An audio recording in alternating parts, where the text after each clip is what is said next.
Hello, Mets fans, and welcome to the Happy Recap Podcast. It is the 13th of December, 2020, as we are recording this, and certainly, EJ, a week coming off of what was the virtual winter meetings and some of the virtual events therein, including some virtual rumors and other things. A very slow week.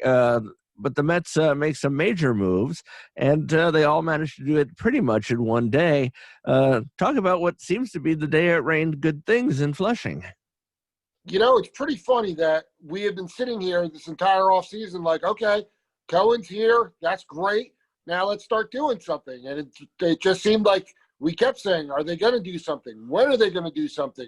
The good news is you weren't seeing a lot happening around the league at the same time. Nope. But even Steve Cohen, I don't want to say I sensed frustration in his tweets so much as anticipation in his tweets as he was kind of teasing something's going to happen, and then boom, just like that, in a matter of 12 hours, you have your new starting catcher and your new general manager all at once. Yeah, absolutely. And our good friend Justin Toscano will be joining us in just a little while, and we'll be talking about in depth some of the things. And to give you an idea, EJ, I contacted him yesterday and said, "Hey, will you do the show with us? And let's talk about Blevins coming back, which we'll certainly talk about. Let's talk about James McCann, the new starting catcher, and we'll talk about where the GM search is standing right now, as they just kind of said, these are probably the finalists the night before." No sooner did he say, sure, happy to do it, that, well, we had a new GM. It was that fast. I mean, it was literally that fast, and that's how fast the stuff was developing. And, we'll talk to Justin about that in a minute. The thing I thought was interesting is, in amongst all of this, where's Steve Cohen? Where's Steve Cohen in all this? I will tell you where Steve Cohen was. He was hanging out with the fans. Literally. Outside of Citi Field. You got to love what you saw from the Cohen family yesterday, as I've taken to refer to them as the first family of Flushing. But on a season ticket holder event, they made sure they were out there to express their gratitude for the support of the team and surprise the fans. And it was really, really cool to see. And, I hearken back to the days of the long-lost Fan Fest, and I would tell you, JB, given Cohen's love for the team and what I saw yesterday, I absolutely see Fan Fest becoming a reality under the Cohen ownership. Yeah, he has said pretty much as much that he loves the concept of Fan Fest. He loves the idea of coming together. Obviously, we're in a situation with COVID and social distancing and all those different things that make it very difficult to do right now. But it seems like when socially appropriate, if you will, or medically responsible, whichever term you'd like to use, both are immensely applicable, that FanFest is indeed not only a possibility, but a dream of his. And I see him as the guy welcoming everybody as they come in the door. Absolutely. I mean, I think he wants to get to know the fans. I think he wants to be a face among the fans, and he's certainly achieving that. And my favorite picture from yesterday was him and Alex posing with Mr. and Mrs. Met, simply with the caption, Mr. and Mrs. Met with Mr. and Mrs. Met. It's one of those things, and and I say this very affectionately. It has nothing to do with Steve being semi-follically challenged or anything like that.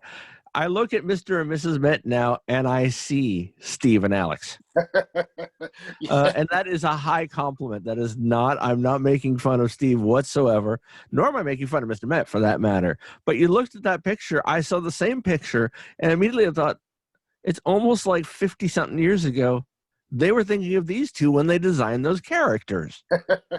It was just, it was one of those magical moments that, we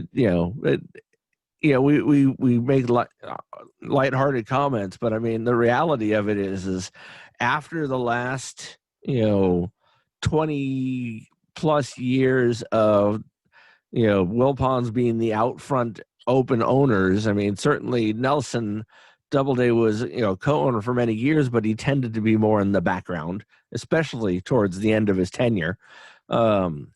And he just never was a public figure. Nelson Doubleday was never that guy. That, realistically, this is the first Mets ownership to really be out there and be one of the fans with the fans really since Joan Payson. Because I've had a conversation with Fred Wilpon and found him engaging. I would not describe him as fan friendly. I would describe him as conversationally friendly, but not fan friendly. And that's a difference. It's just a difference. It's a different approach. It's a different personality. But what Steve Cohen brings to the table, I was talking to it with my non-baseball wife. I said, what he brings to the table, and she's probably sick of me going off on Steve Cohen, but that's okay at this point. What he brings to the table is an excitement for his players. Other players want to be here, and other leaders want to lead here. This is leadership. That is what he's creating. He has an environment of leadership, and that is the culture change that we have so desperately as Met fans clamored for. Because what have we always said? This problem, this problem, this problem. Where does it start? It starts at the top. Absolutely. It's kind of like if you go in a factory and it says this many days since an accident, that's how we felt about the Wilpons addressing the fans. It was just like, oh, Fred Wilpon hasn't addressed the media publicly for 300 and something days. And we never had a feeling of transparency with them or what the plan was, if there even was one in place. Whereas Cohen has been as out there up to front with the fans. We all feel very comfortable with him in this leadership position. And the perfect word you used was excitement. I don't know how many fans of teams would say that if they were in the ballpark and they bumped into their team's owner, they would be genuinely as excited about it as if they bumped into either the mascots or they bumped into a player. That Mets fans would genuinely be really excited. I know I'd be really excited to run into Steve Cohen, but even how about the owner's wife? I would be just as excited to run into Alex Cohen because she is such a huge fan of this team as well. And he just brings that to the table that I really don't think a lot of fan bases would be able to relate to. It's one of those things too that Alex Cohen is the big surprise in all of this, and that's not to say that she is to her family and friends, because they've known her all her life. But for us, we really didn't know until she posted that initial tweet on the day the sale, on the day that the sale was approved by MLB, wearing the "We Believe in Uncle Steve" T-shirt. We really didn't know anything about Steve, his wife, his family, etc. And she's been that window into it and has turned out to be, this obvious partner in life, and this perfect complement to his personality as well, and vice versa. The way they were all flirty over her check mark on Twitter the other day, it was really, that was so cute. And the fact is, they have Met fans talking about things that are so cute. This is how things have changed. But you look at the reactions from yesterday, the video that they showed of fans picking up their bobbleheads and being handed either by Alex or Steve, and it was almost like you could think. I'm not sure their reactions would have been more electric if it had been Pete Alonso handing them to him, or Jake. They are just that genuinely excited, that humbled, and like, you're giving me my bobblehead? If it had been Pete or Jake, I think a lot of us would have said, hey, that's really cool, but they were also marching to their orders. Right. This was completely and totally their decision to do, and it was just awesome to see. And as one person said to me, which I got a chuckle out of, but I kind of nodded my head in agreement, Alex has become to Mets fans Jackie Kennedy, basically. Very much so, yes. Every much as beloved as the leader. Yeah, absolutely. It is this is the diamond days of Mets ownership, and I certainly think that while we are in the honeymoon phase and things will have its ups and downs, and Steve probably can't be as transparent as everyone would hope. I do think sometimes fans and media want to know a little bit more than they really should. But the reality of it is that apart from a couple of hacks, nobody in the media has taken any shots at Steve worth noting, because there's nothing to be taken. And the reality of it is as I was saying to our guest Justin Toscano, who will join us in a few minutes, the other day, I said, the beautiful thing about the plans that Steve and Sandy have are there's really not a single one that's off the table at this point, apart from a couple of president of baseball operations people. Every option A is on the table, and no sooner do I say that than about 36 hours they do wind up securing James McCann, who I felt they really had to get, EJ. I mean, I think that's my main comment. I mean, because otherwise you have to go to Real Muto. You have to overpay, because the drop off after those two is significant. I was pretty clear through the life of this podcast that I really didn't want any part of Real Muto. I think that money can be allocated elsewhere, much more to the benefit of the team, particularly starting pitching, probably shoring up the bullpen.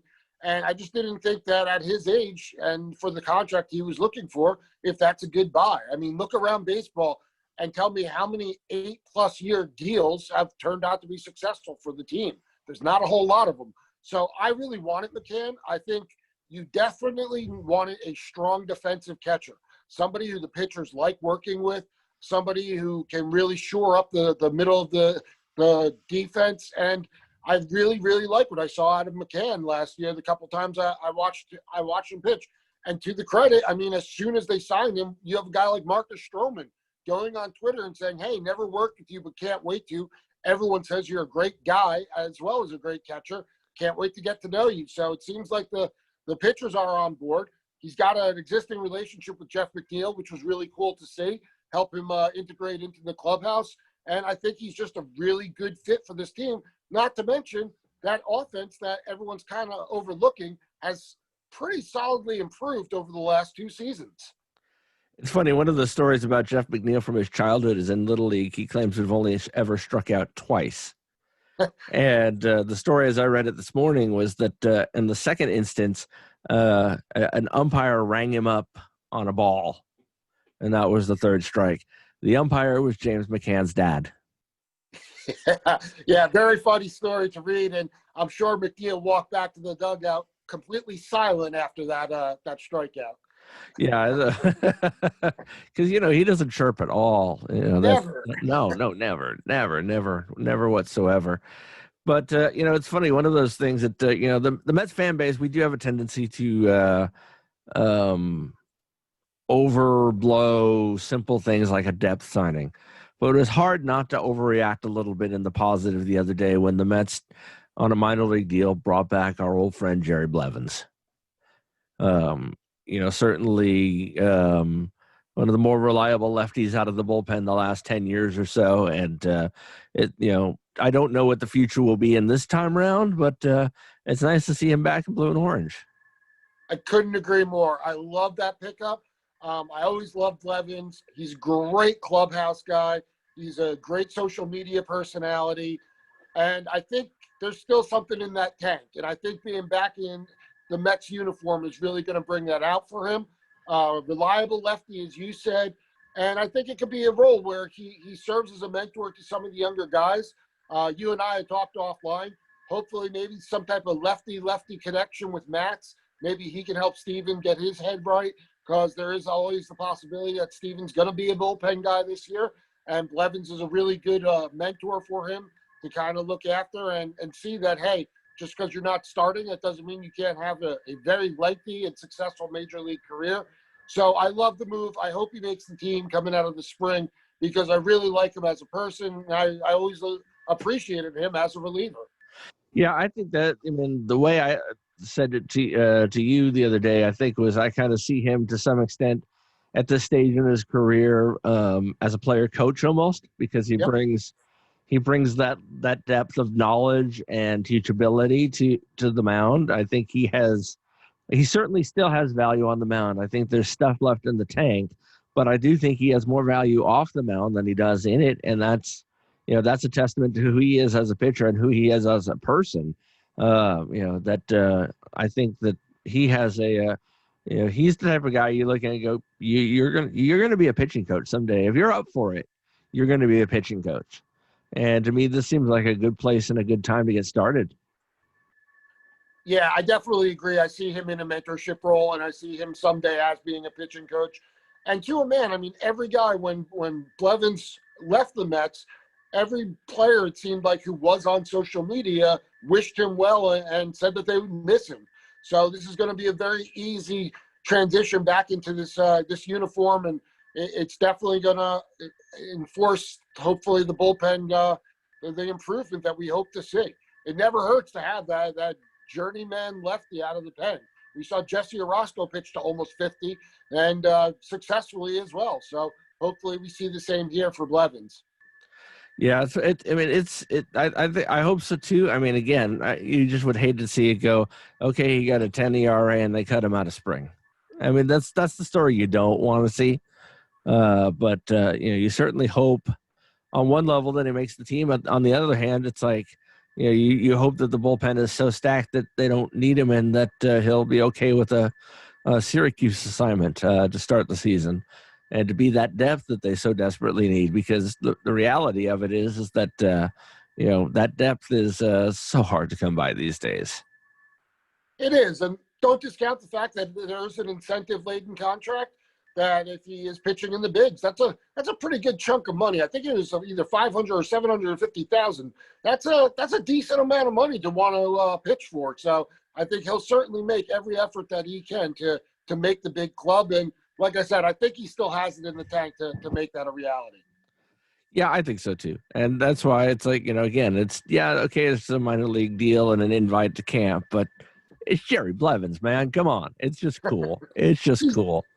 And one other thing to tackle from in between, of course, the Mets also went out and signed a reliever last week, in Trevor May, who immediately endeared himself to Mets fans by apologizing for not being another Trevor. Yeah, it seems like Trevor May has a very good sense of humor and a very good social media presence. So I definitely look forward to the combination of him and Blevins could damn near be an MLB sitcom. Yeah, and I mean, you look at that press conference too, and you go, he's got quite the. I'll be honest, he's got quite the nice podcasting setup too. To be honest. Yeah, absolutely. And the other thing I love that he said was somebody asked him, does he hate the Yankees now? And to which his reply is, now? I mean, come on. I was on the Twins. What do you mean now? He'll fit in very nicely to that rivalry. Yeah, absolutely. So, I mean, that's the thing. I'm loving these moves. I'm loving what Sandy's got brewing. Obviously what Steve is doing is great too. And then the big definitive thing yesterday, obviously, is the emergence that Jared Porter is the new general manager of the New York Mets. I think there may be a few Zoom conference calls this week. Yeah, it's going to be a busy week after the quiet that we've had this past week and waiting for some excitement. I think we're going to get multiple pieces of excitement. And you and I are a little bit at odds at what his first big move will be. But I love the hire. I think from what I read last night, and it was pretty extensive, the reading that I had to do on him, it seems like everybody loves this guy. It seems like former employers loved him, current employers loved him. He was part of both the Red Sox and the Cubs, both breaking their World Series droughts. That's a part of history that I don't know if anybody else could say that. It seems like the guy is just really, really, really well respected around the league. And his big thing is, at his heart, he loves scouting. And that's something that you love to see. That's the thing that I love most about Omar Minaya, was how passionate he was about scouting. And it seems like Porter is every bit as much passionate about it as well. Yeah, it's one of those things that living in a town where about 5 miles from me is a minor league stadium for what was the Diamondback short season A-ball team. I say was because, as we all know, they announced a major overhaul to minor league baseball this past week. And that short season A-ball team is now high A-ball, full season. So got a bit of a promotion. I'm kind of stoked about that. But for the Diamondbacks, and of course, Jared Porter was in the Diamondbacks organization, and inevitably over the last couple of years when he was with the Diamondbacks, it would be, the D-backs have someone in town this week. The D-backs have someone watching the team. And inevitably it would, is it Porter? Of course it's Porter. I saw the guy once, but I knew multiple times that he was there. And he would come to check out the team. And that tells me what I need to know right there. That was a short season A-ball team. Admittedly, he's checking out his draft picks. But, because typically the first rounders would wind up in Hillsborough. But the reality of it is that it tells you that he has a devotion to scouting the players that he already has, to seeing what else is out there, and to really get his hands dirty and get his feet on the ground. And, depend on more than just reports, depend on more than analytics. He obviously still uses his eyes. Well, one thing I love that I read about him yesterday, and apparently what endeared him to so many major league executives was it was not uncommon when he was early days as a scout that he would go check out a low A ball or an A ball team who, as we know, minor league teams often play at 11 o'clock, 12 o'clock in the morning. And then he would then drive oftentimes 100 plus miles to go scout the AAA team playing at 7 o'clock that night.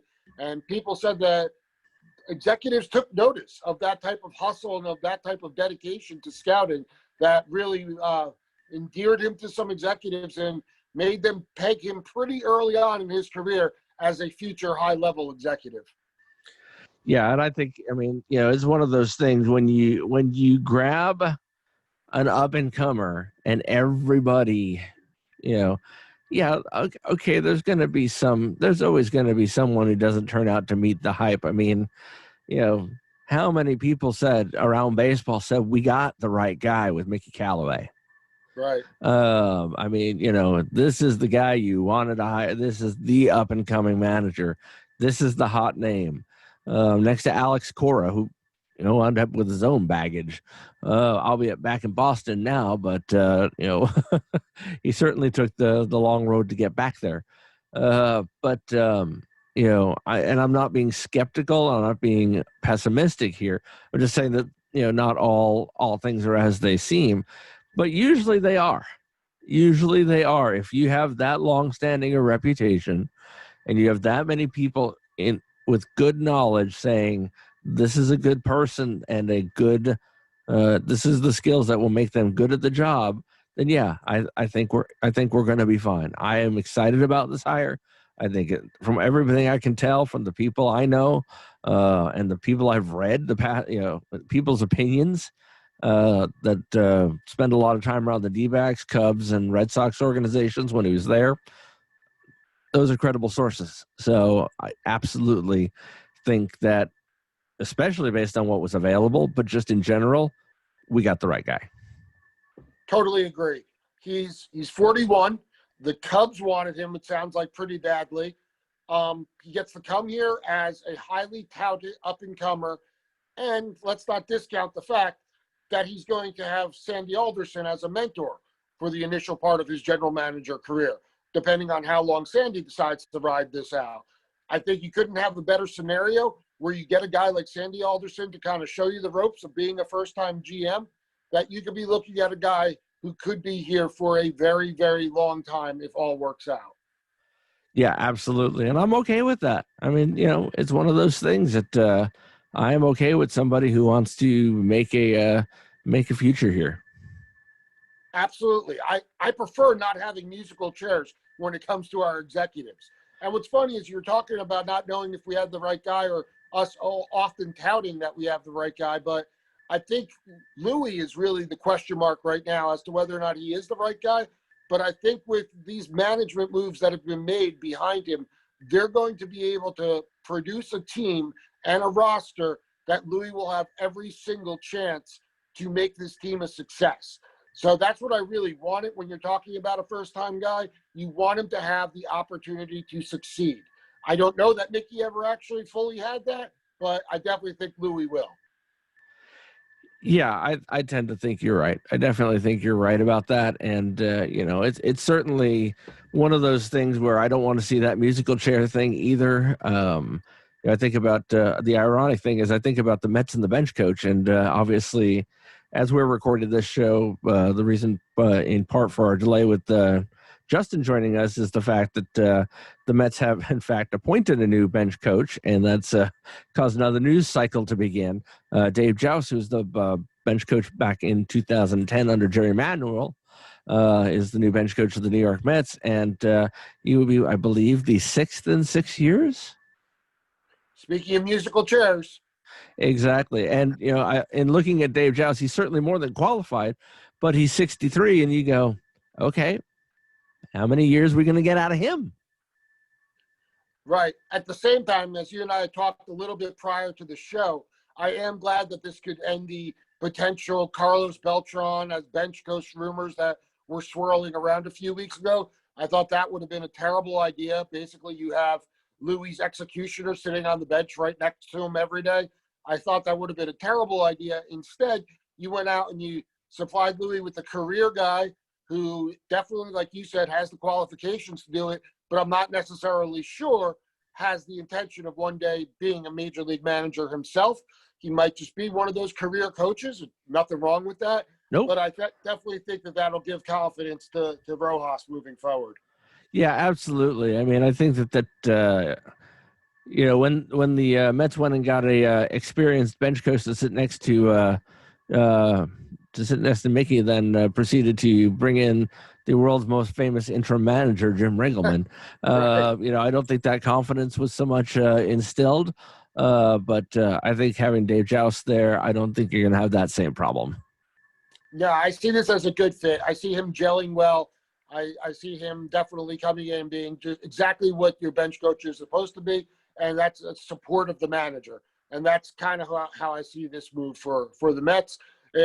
Definitely didn't think it was going to be Porter's first move, was to name a new bench coach, but we'll see where he goes from here. Yeah, obviously it was one of those things that was most likely a plan all along to I'm sure Louis had a say in all of this as well, and probably a little bit of what do you think at that point. I would think your second day on the job, what do you think about the new bench coach? Oh, sure. Mickey Mouse? Okay, great. Bugs Bunny? Why not? Dave Joust? Even better. That kind of thing. So, who knows how involved he was in that actual decision, or even how, over the next 2-3 weeks in catching up with, I don't think whoever they're negotiating with, or not negotiating with, or where they're at in their negotiations, none of that's going to reset because we brought a new guy in. He's just going to be brought into the loop, as it were. So, it'll be probably a few weeks before his wings are fully extended and allowed to fly. That's actually why I was a little surprised about the McCann news, and I was pleasantly surprised about it. We had talked a little bit on the podcast a couple of weeks ago that maybe the reason that they were hesitating to make any big player announcements was because they wanted to let the new GM handle that himself. But making the McCann move prior to hiring Porter, I was a little surprised by that. And again, pleasantly surprised. But I think really when we're talking about the splash impact free agent that is franchise changing, I think they definitely wanted to make sure that they had their guy in place prior to making that move. And their guy obviously is Porter. Now the question is what that big splash move is, and you and I are at ends with that. You think that they're closer on Springer right now, and I think they're closer on Bauer, but it remains to be seen. Hopefully we're both right. Yeah, and I mean, one of the people we can ask, who's got the better odds of being right. We can check in with our good friend Justin Toscano and see exactly what things are looking like in the world of rumors if he's stopped with his dizzy spell, because the news cycle, Justin, it's been a spinning.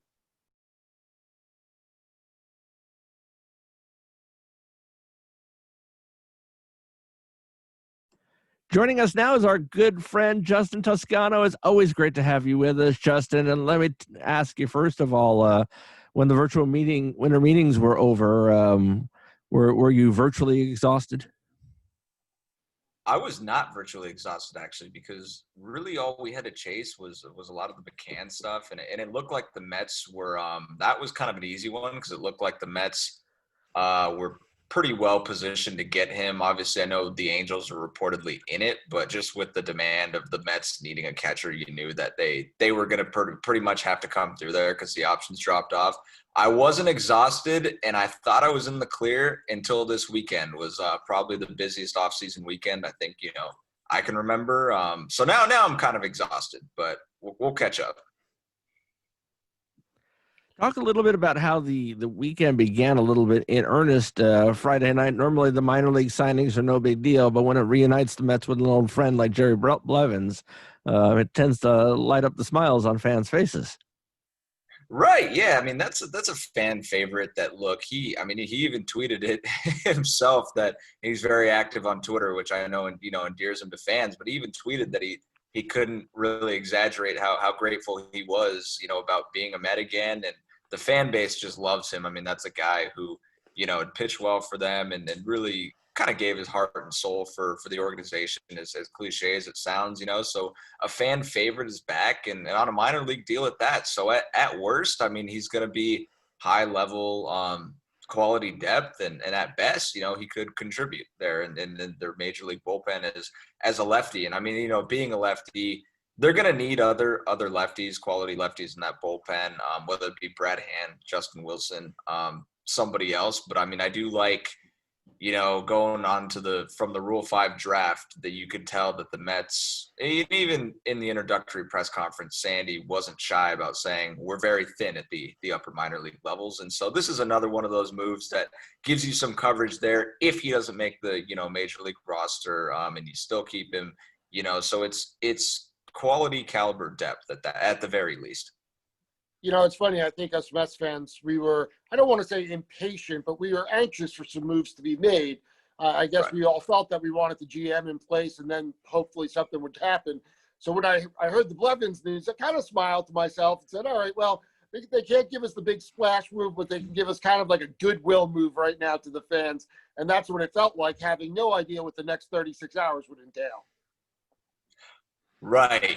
Yeah. So then the James McCann. I mean, James McCann and Jared Porter are still not official as of this record, still not confirmed by the team as of this recording. But yeah, so then you have the James McCann news and then the Jared Porter news. But I do understand it from the fans' perspective, because especially with a lot of the moves that were made under the previous regime, you start to think like, oh no, if a GM's not in place, like the roster needs to be improved. Yep. Timeline's getting a little, because it's not like they fired their GM in late September, October, like they did in November. So you're already a month and some change behind. So yeah, now things should start to be getting a little more normal. The Mets should start to look like a more normal operation. But honestly, in terms of the way it's felt, I think Sandy and his small team of baseball ops people that was working around him during this time did a really good job. And not only, obviously the Steve Cohen effect being that the Mets could afford to not only give Stroman that qualifying offer, but then to not have that be the end of the offseason for them. And then so I think Sandy and Co did a good job in getting Trevor May and obviously pursuing James McCann. And by all accounts and reports from a lot of, the national guys who are very tuned into this, they seem to be the favorite for George Springer too. And then so that makes you wonder, I mean, hey, Jared Porter might have a pretty good situation here coming in. I mean, if he, some of the work already laid out for him, and he could be stepping into he looks to be stepping into a good situation. One of the things that we joked a little bit about before was that with all this stuff going on, where's the owner? Where's the owner? And reality was, yesterday morning and afternoon, Steve Cohen was hanging out with the fans. It's becoming less and less a surprise at this point, but I mean, he's still very much a man of the people in amongst all of this. Right. And I think the skeptics would have said, well, he's only on Twitter. That's the only way he's accessible. He's only on Twitter. It was this, and then the press conference, which obviously is going to give you all this juicy stuff. But no, he was with the fans, yesterday. And I think you can tell that he's genuine And if he's not genuine, he's just really damn smart, I guess. But it seems like he's genuine in wanting to be a man of the people, caring about the fans. Look, he's a fan himself, but I think the worry that skeptics get with, billionaire owners is like, okay, they don't relate to us. Like, they're not one of us, even if they say they are. He is one of, the Mets fans. And I think, you could see that he and his wife, Alex, there at Citi Field greeting people yesterday.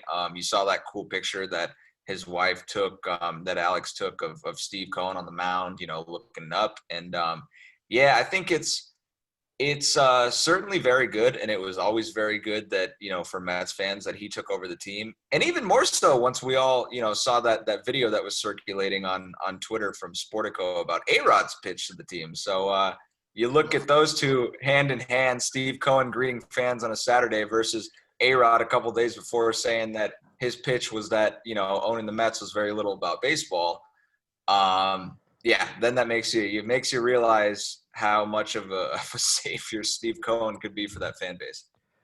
As I said on Twitter, I don't think making the Mets as the WWE is really in the best interest, because we all saw how well the XFL turned out. that's one way to put it. And it's just like, man, I mean, that was as somebody like me who's not a fan, like, that was even scary to see, because there's, it would be frightening if A-Rod, it's frightening that they had that vision in the first place. Right. It's even more frightening that they voiced it on a Zoom call and were not shy about it. Like, didn't even try to hide it.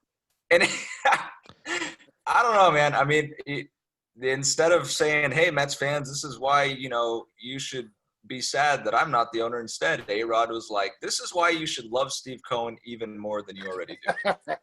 I mean, I think about, co-hosts that may have wanted A-Rod as owner at one point. Pulling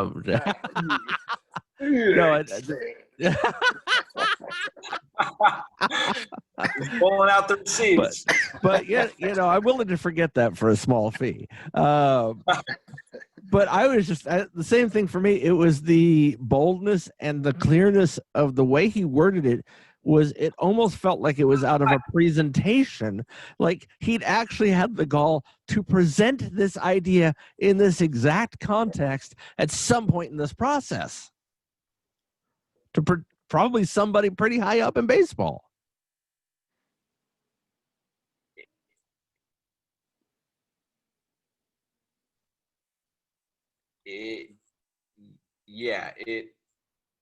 It's pretty crazy to me. I mean, that like I said, he didn't even try to hide it. I mean, he could have. I mean, there were ways to word it, but he didn't try to hide it at all. Like, he said, this is what we were going to do. It was going to be a lot about entertainment, very little about baseball. Like, everybody was like, good God, did we dodge a bullet? Well, from the completely incompetent and insane idea to some competency and some sanity when we're talking about our new general manager, Porter, it seems like, to a man, every reporter who's on the Mets beat last night was saying that, hey, talk to some of my sources that have worked with him in the past. And to a man, it seems like every person has described him as the complete consummate professional, a great human being, as well as a really great executive.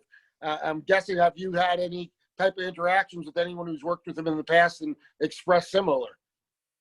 Yeah. D-backs reporter that's covered the team for a long time said he's a really good guy, had a lot of the same things to say. And I think a lot of this is, look, the Porter hire looks great.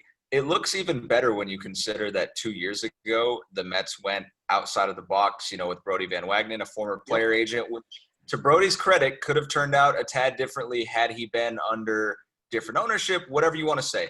But they go with a player agent. They're the laughingstock of baseball for a couple of years. You have all those stories about this distrust between, the team side and this player agent side.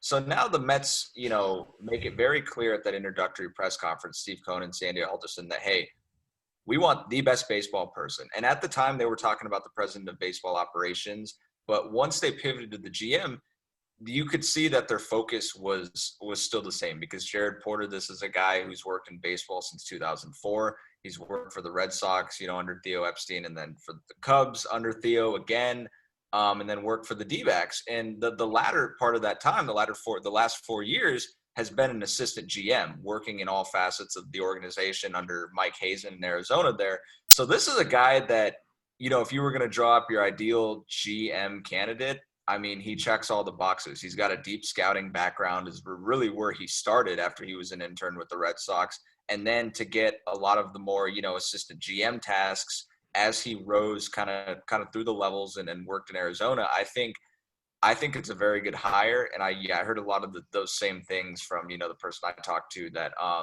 just about, he's a good guy. People enjoy working with him. And I think that's really encouraging, but more so you can tell that it's not going to be a show. It's not going to be an operation. This is a guy who deserves this job. He's 41 and look at all the experience he's already had in baseball. And if you can throw it out there, I mean, people say he's got a little bit of a good luck charm. I mean, he's won 4 World Series, since, in his first 12 or 13 seasons had won 4 times and was part of the 2 biggest droughts, to be snapped. So he knows what it takes. He's seen it. And it seems like under Cohen and Alderson, he's going to have as stable of a situation and a vision as you can kind of hope for. But by all accounts, I mean, the Mets made a home run hire here.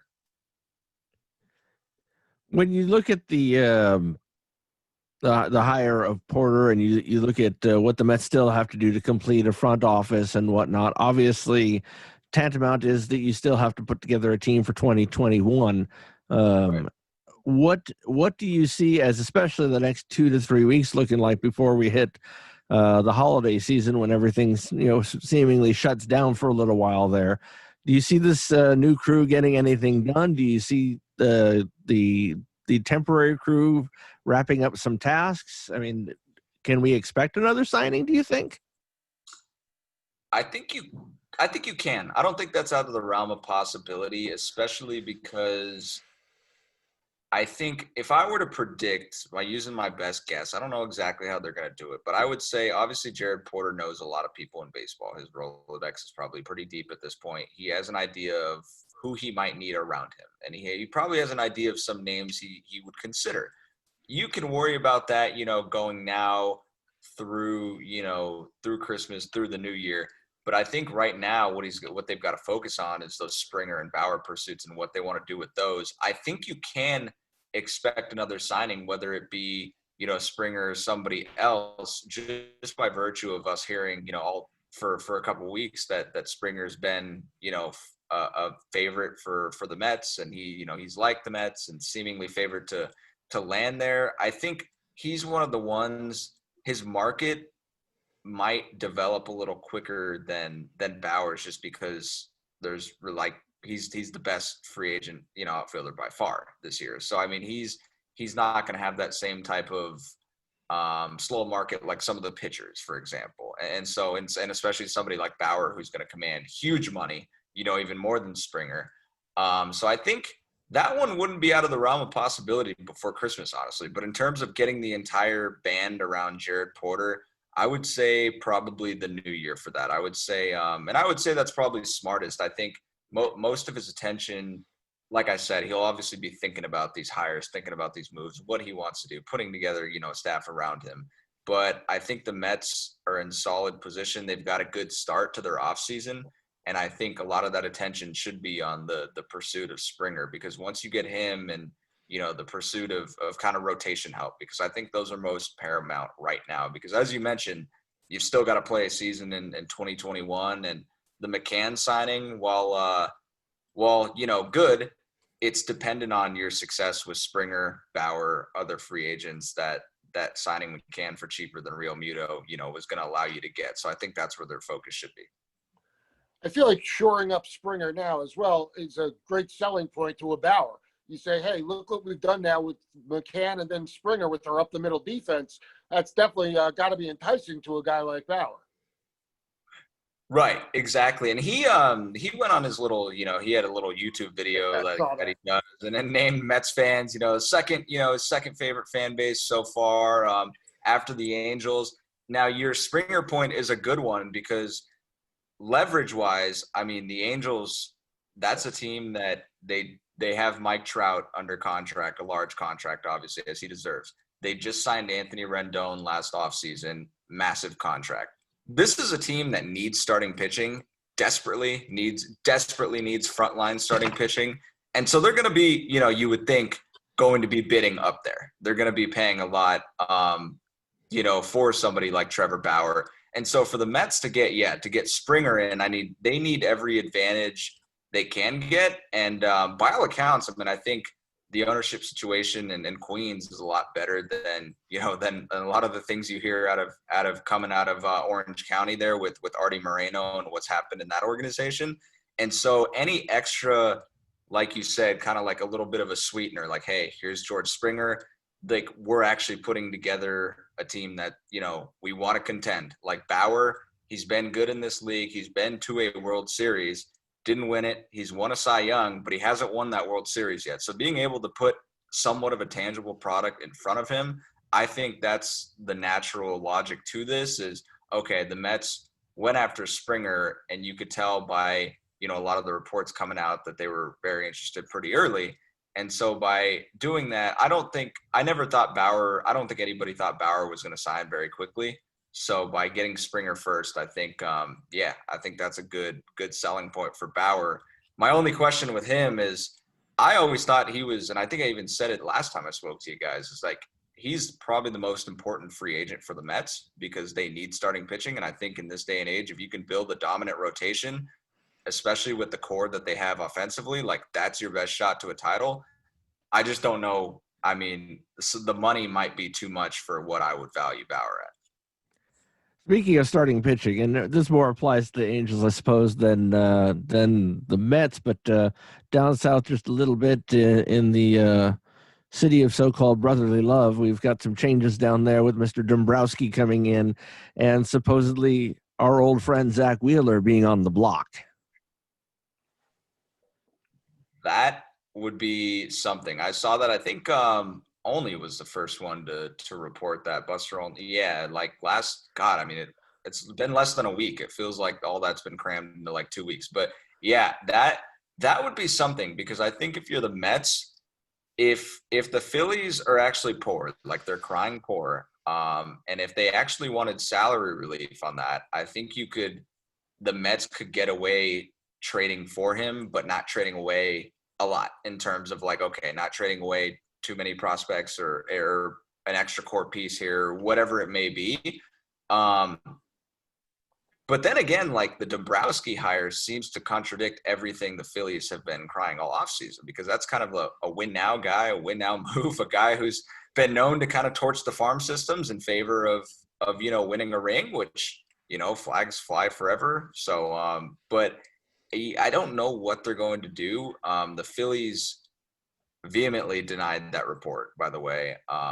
Don't know if that's just they didn't want it out there, so now they're going to try to deny it and kind of clash with the reports. But that would be something. I can see it happening just because that Wheeler contract is large, even though he does deserve it. He has pitched well.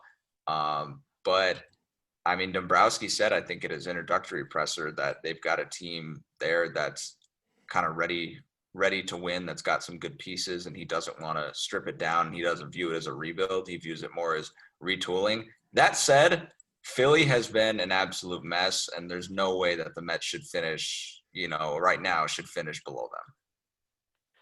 I don't want to say that Wheeler kind of scorched earth on his way out of here, but it was definitely not the most amicable of splits.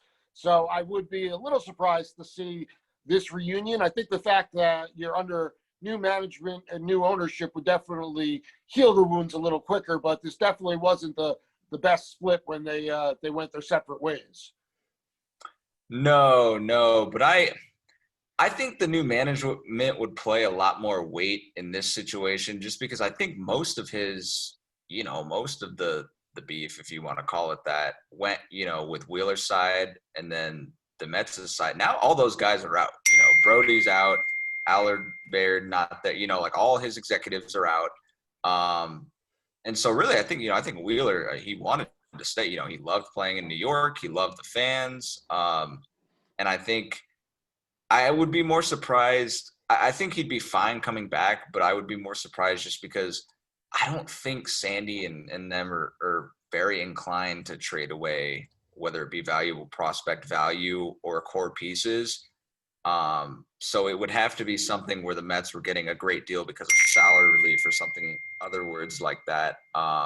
Because yeah, I don't see them wanting to, even for a Francisco Lindor, like I don't see them wanting to trade, valuable pieces. It does seem like Sandy is more reticent than ever, really, to not deal prospects and to deal from resources and rebuild that system. And it does feel like a good indicator of that still being the case is Jared Porter. Right. And I think with Jared Porter, I mean, the deep scouting background, like the finalists, I mean, some of the other guys like Michael Hill, former Marlins exec, would have been great. Zach Scott, by all accounts, had really depth analytically, and then worked in Boston, for, or is right now is in Boston, would have been good. But I think Porter, in that deep scouting background, I think in a move like that, hiring a baseball guy, as the term goes, really shows you that they're looking to be sustainable here. They want somebody who can identify talent, and though he's going to have the resources, you would think, from a financial standpoint to do his job to the best of his ability, they want somebody who's not going to burn a hole through those pockets unnecessarily, recklessly. They want somebody who's going to be calculated. And I think the good thing about Jared Porter is that he has had this experience in Boston, big market, had a lot of experience in Chicago, big market, but had a lot of experience in a smaller market, Arizona. He was part of the front office that had to deal away Paul Goldschmidt, had to give away, like they lost AJ Pollock too, and in free agency. And so he's worked on both ends of the coin. I really think that small market experience has probably given him, if I were to guess, has given him some of the perspective on what it takes to be sustainable, and what it, and not being reckless, but being more calculated and thoughtful, as Steve Cohen likes to put it. There aren't a lot of off seasons that I can remember as a Mets fan where basically most, if not all, of your woes can be taken care of via free agency. It just isn't the world we live in anymore of Major League Baseball, where free agents, guys hit the market so often. But this is one of the few rare times that I really think you could, in a Springer and a Bauer, and it's just nice to have the owner in place who is the richest in baseball. Right.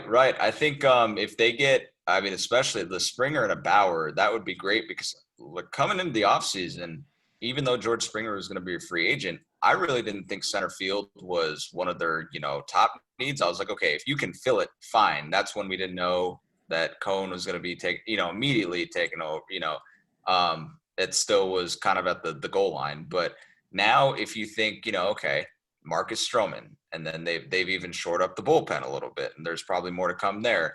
But if you can get Springer and Bauer, that's about as good of an offseason that I think you can expect from any team in the modern day game. And with, I mean, if you consider with, a DeGrom, Bauer, Stroman rotation with Syndergaard coming back at some point feasibly, and look, an important, re-signing was Steven Matz, because he was bad last year, but he's still an important depth piece for a team that doesn't have a lot of starting pitching depth, and especially because David Peterson was up last year. So I think if you sign Bauer, you could get a mid-level starter in free agency, somebody who doesn't cost a lot for the back end of that rotation, to put some competition there. And I think you're good. But yeah, they do not need to. And I can't emphasize this enough, especially with the Rosario and Jimenez. I know you would like to improve at shortstop, but one, there's a lot of shortstop value in the market next winter. And two, they do not need to, in any case, give away prospects this winter or core pieces. And if I were them, I would give it a shot with just free agency, especially with the extra resources Steve Cohen gives you. Well, you can always make the trades during the season too, for that matter. I mean, you get, somebody like a Rosario could have immense value at a trade deadline for someone who needs a shortstop to contend.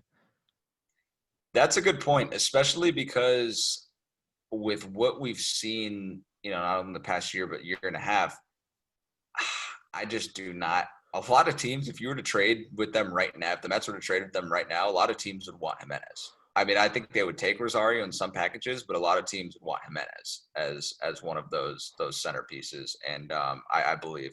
And I think trades, especially because you have the extra, the infusion of cash that Steve Cohen owning the team gives you, the trade during the season, that's what I would do personally, is I would look at it in July and say, hey, if we're a piece away, then we think about dealing a prospect or whoever it may be, not one of the untouchables. I wouldn't do that, but dealing a prospect or two to get somebody, because, you know, World Series lasts forever. So, but I wouldn't do it this offseason. I just think they're too well set up from a free agency standpoint to have to go that far into the net.